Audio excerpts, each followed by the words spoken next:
Ignition sequence starts. 6, 5, 4, 3, 2, 1, 0. Liftoff. We have a liftoff.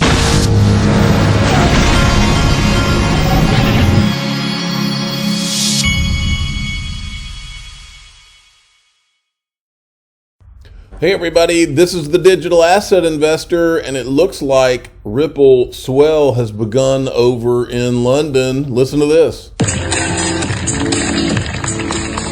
I'll say I am overwhelmed to see you all. The London weather certainly cooperated as London weather should. But I want to welcome you all to our 6th annual Global Swell Conference. As introduced, I'm Brad Garlinghouse, the CEO of Ripple. I hope it goes without saying that after 2 years of our virtual events, it's a true honor and really I feel like a privilege to be here together in London. All right, and we will see what happens with that, okay? So the things are just starting to, video and pictures and stuff are just starting to come out of swell. We'll see what happens. Now, I wanted to show you this. Many of you will remember Bob Way. Well, he popped up on social media after, it's been at least, I think it's been a couple of years since this guy was around. And he pops back up on social media. He was one of the first 10 employees at Ripple. And many of you remember he showed up in social media a couple of years ago and was everywhere. He was going to conferences. He was doing videos online with people and letting people ask him questions about what had gone on in the early days at Ripple. He was answering them. Then all of a sudden he disappears and he goes offline. Well, he's back. He's showing back up. And I wanted to go over a couple of things that he had said. This is my favorite thing he ever said. Several people left fancy jobs and joined Ripple because, I paraphrase, if we capture even a minor fraction of the international payments market, do you know the value XRP will need to have to support that? Do the math. Really, really big trade number. 100 billion XRP equals wow. Or divided by 100 billion XRP equals wow.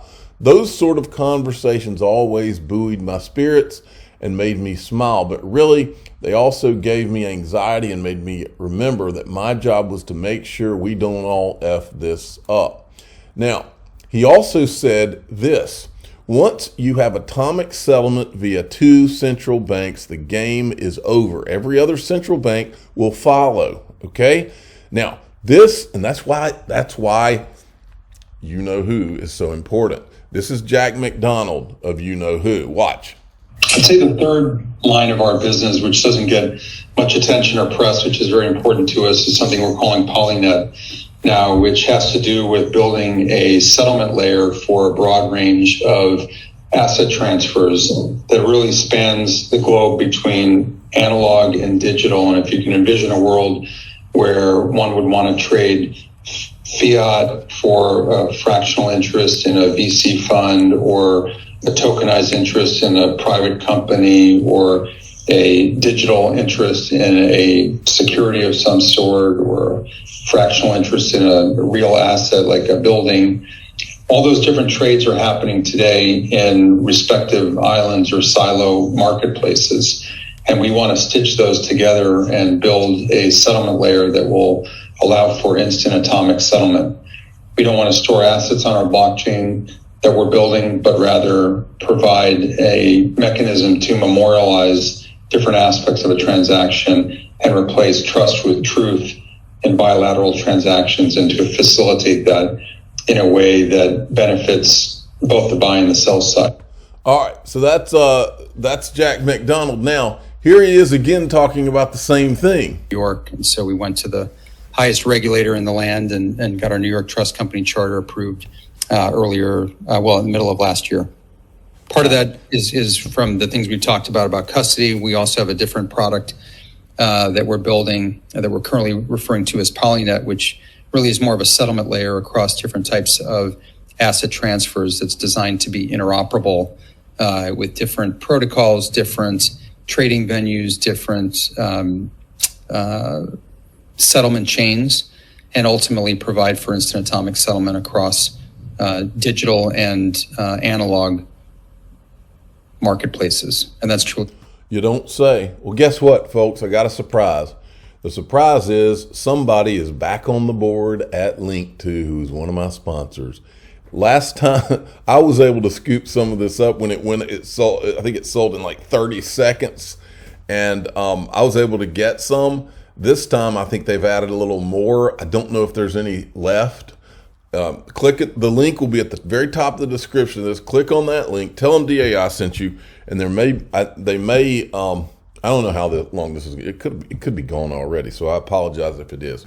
But go and check that out because this.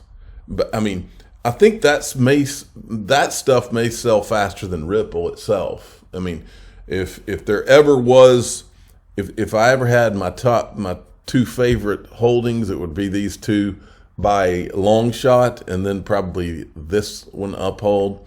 But you might have a shot at this, so go check it out. All right.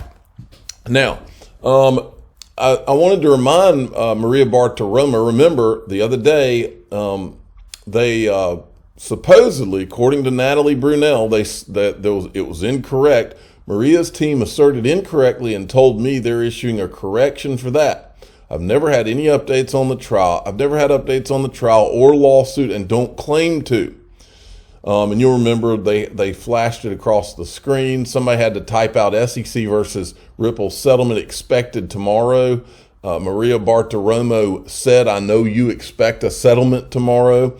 Then she replied that no matter what happens tomorrow. So a whole pretty long string of things that are all, I guess, pure mistakes and coincidences. Well, I asked Maria Bartiromo and her show, has anyone issued this correction yet? To be clear, none of you have received any information whatsoever about a potential SEC versus Ripple settlement. So I'm asking the question, and none of them will answer it. They haven't answered anything. I haven't heard anything from Charles Gasparino or El Nortera either, just as an FYI. Just in, crypto lender BlockFi is preparing for potential bankruptcy following the FTX collapse, Wall Street Journal reports. Okay? Now, I wanted to just show you this. Unpopular opinion, Elon Musk, the founder of PayPal and Zip2, has a good understanding of the internet. And he says, Starlink is rebuilding the internet in space, so maybe I know slightly more than some guy who wrote code for a website. I would agree. Wanted to show you, you know what? I'm not going to get into this, but this is a breakdown of the Reeves test. It's kind of long, so I'm going to skip over this, but it's a really good breakdown, and they're talking about stable coins here. And remember, XRP and XLM have been labeled stable coins for cross-border payments by the World Bank right here. Okay? Now, Gary Gensler was bragging about his record at the SEC yesterday. In 2022, that just ended on September 30th, we filed more than 700 actions. We obtained judgments and orders totaling $6.4 billion, including $4 billion in civil penalties. And I said, while you were having meetings with this guy in the real world, you would get fired without a conversation. So this 10 to 50 billion is FTX, while he's bragging about his 6.4 billion, and he was meeting with this guy, but it's worse than that, folks. He's all up connected to this guy. Now, this is Tom Emmer, who said that we will see a new day when he and his friends in Congress take control. Here he is. Excited to be in the majority. It's been 4 long years. House Republicans actually performed 2 cycles. All right, no more talk from politicians. I don't want to hear it.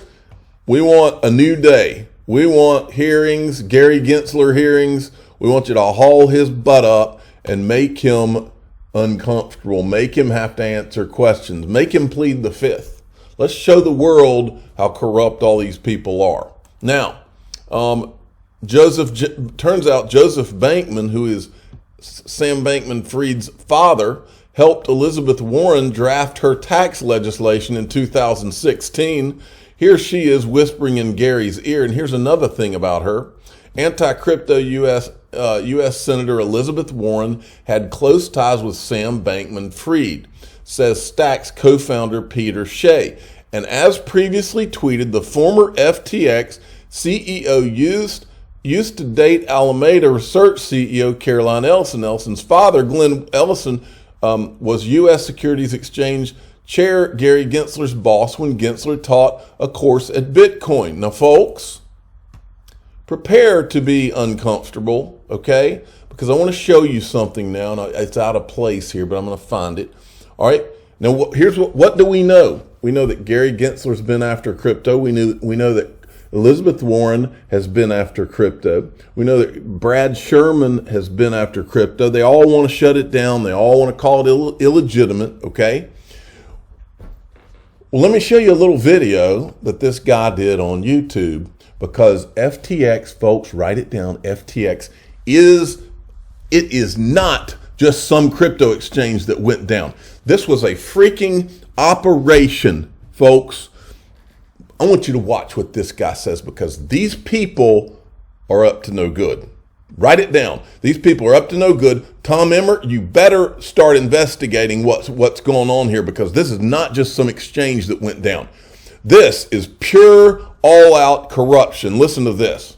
What about the rest of the cryptocurrency space? So it's not enough to just capture what they had. They want to take out everybody else. So they want to take out everybody. They want to take out all the major players. And then they want to put so many regulations on it that nobody else can rise back up. If we get rid of all the big players that have the money, who's going to fight the regulations?